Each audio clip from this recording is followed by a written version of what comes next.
貝殻を見つけられなかったヤドカリたちの末路がこちら。泣いた。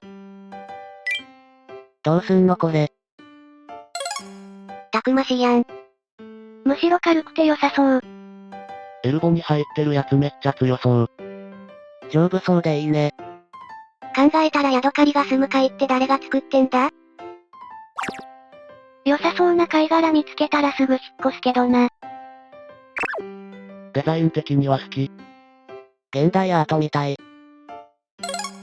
これもう半分人間だろ。よっこいしょって聞こえてくるわ。川よ。逆におしゃれやろ。これ自分好みの家に住ませるの楽しそう。天然物よりもゴミの方が人気だったりしてな。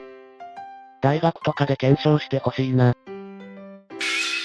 この深海生物かっこよすぎだろ。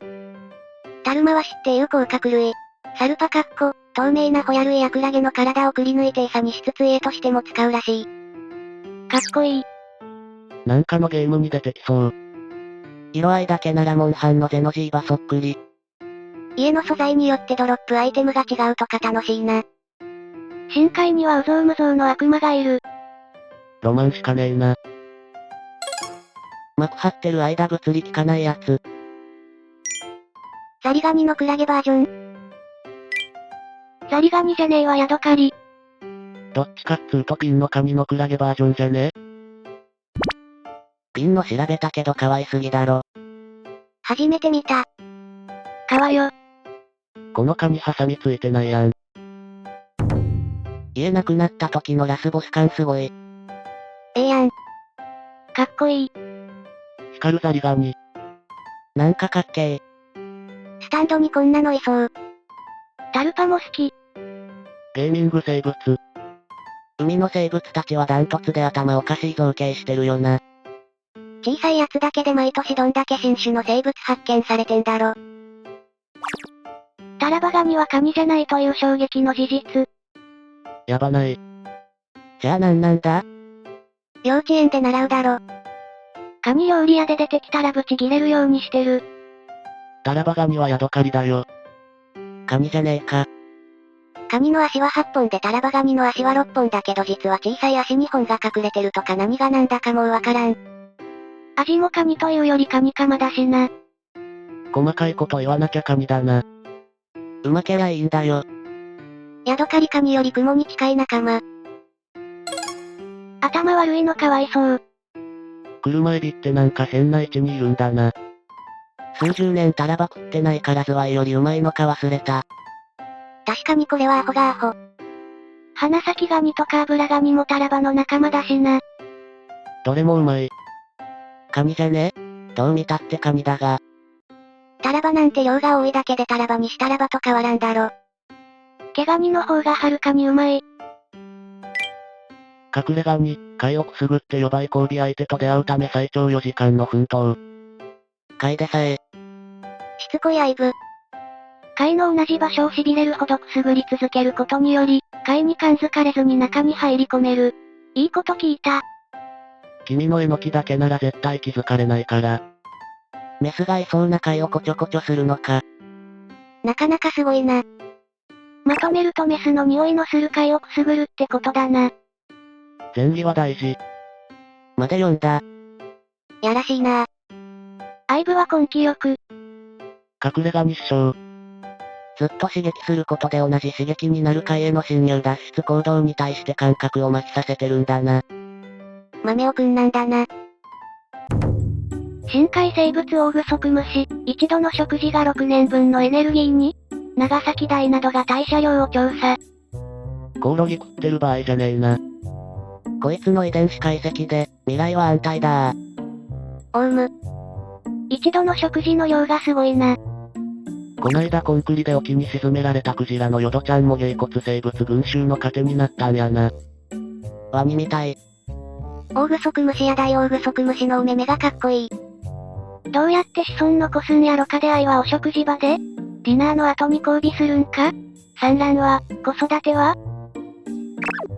アワビがレッドリスト入り近い将来、野生で絶滅の危険性高い。アワビ食べないままで一生を終えそうだわ。スシローにアワビなんかあったか？要は、生存に適した海水温と海流のあるところの岩肌にアワビは張り付いているだけだろうからそういうところに養殖イカダでも組んで浮かべておけば、アワビが絶滅することってそうはないと思うんだけどな。アワビって何がうまいのかなぞ。カジキマグロ海中で時速 160km とかいうスピードを叩き出します。こいつの筋力どうなっとんの？海中の抵抗って陸上の800倍だからな。それでも時速 160km 叩き出してくるとかどんだけ筋出力でかいねん。真面目な話、シャチの10倍、ヒグマの1000倍ぐらいの筋出力はありそうだから怖い。ヒグマ1000匹とカジキ1匹で綱引きやってやっとトントンぐらいだろ。水中で時速 160km やぞ。どう考えても頭おかしい筋力しとる。飛行機が速いのと同じ原理定期。どういう原理やねん飛行機とカジキの共通点謎すぎる。普通にシロナガスクジラとかよりも筋出力でかそうだから怖い。なんのことや。謎の海洋生物、発見される。メンダコ。かわいい。可愛くない。土星さん。オウムみたいやな。タコブエ。新種のポケモンか。俺前にこの生き物を捕まえて珍しいから保護しなきゃ。って使命感に駆られて近くの水族館に引き取りを依頼したら別に珍しくもないからいらないって言われちゃった。タコ船じゃん。なんでお前らってそんなに物知りなの？海洋学博士でもいるのかよ。イソギンチャク、人手に食われる。せや、泳いで逃げたろ。なんか、メルヘンだな。応援したくなっちゃうな。しねえけど。このイソギンチャク最高に面白いよな。逃げ方めっちゃ可愛い。くねくねくね。それにしても、いつもじっとしてるから、泳ぐとすごい疲れそうね。自分の意志で、岩から離れられるの？イソギンチャクっていうか、もはやクプルフ神話感あるな。岩場のイソギンチャクって干潮時はどうなるの？こんな痛々しい姿になっていた。垂れ下がってる。めちゃくちゃ垂れています。あれにしか見えん。これは立派。海水浴はい、めちゃめちゃでかいエビを発見する。なんやこれ、軽く 50cm はあるぞ。比較対象ないとよくわからん。普通取って食うよね。捕まえろ。はよ取ってしまえ。伊勢海老屋で今夜はごちそうや。これ取って大丈夫なん？厳密に言えば捕獲しようという行為自体が違法。マジか捕まえてみたかったけどやめとくわ。漁師にすまきにされろや。別に捕まえてもいいやろ。怪我せんようにな。秘宝、いやー。虫を食べた魚が出荷されるのこいつら魚が何食ってると思ってんねん。虫を核汚染物質か何かと思ってるんやろか。いくらなんでも教養なさすぎない？今時小学生でもこんなん言わんやろて。ゴカイとか船虫で魚釣れるやんけ。釣りさせたら気絶しそう。もともとミミズみたいなコオロギより気持ち悪いもん食ってるんちゃうんか。魚さん何食べればええんや。天然の川魚なんて虫食いまくってるんですが。秋のブラックバスさばいたら腹からカマキリがよく出てくる。第3次。世界最大の円柱アクアリウムが爆発。お魚さん、1500匹が死亡。爆発前。爆発後。ドイツ？ My God. 人死んだ？二人負傷。怖。かわいそう。バイオハザードにこういうのあったよな。元ネタは未来世紀ブラジルやな。なんで爆発の瞬間撮ってないねん。シーライフのウェブサイトによると、アクアドームは世界最大の自立型水族館です。事件前に1500匹の熱帯魚が含まれており、ベルリンの主要な観光名所です。凍結温度が水漏れに関与したという憶測があったが、警察は事件の原因はまだ調査中であると述べた。僕たちの平和な日常は突如として終わりを迎えた。何したらこうなるんや。おしゃれだね綺麗だな。飢えた魚、あまりの空腹に餌と間違えておっさんの乳首にむしゃぶりつく。普通に座れるぞ。フィレオフィニッシュ。新しい AV か。乳首はまだ開発途上なので、ひらめいた。おっさんを、はいはいひらめいたひらめいた。おっさんの乳首。カンディルでもう一度。カンディルって魚怖すぎ。人の体内に侵入し食い散らかすらしい。しかもアンモニアの匂いに反応、女性器やケツとかから侵入。内臓がやられる。金色の10センチメートルほどの小魚だが、生育すると30センチメートルほどに達する個体もいる。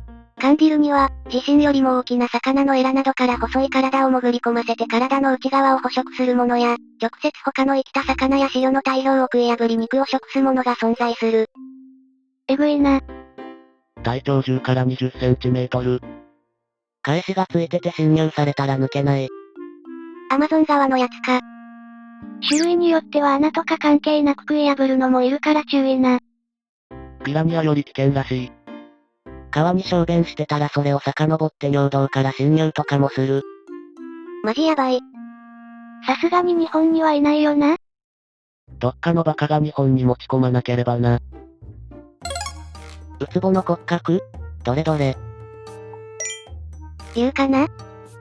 口の中にあるもう一つの口みたいなのはなんや。エイリアンかな？エラやないの。ウツボはよく見ると可愛い。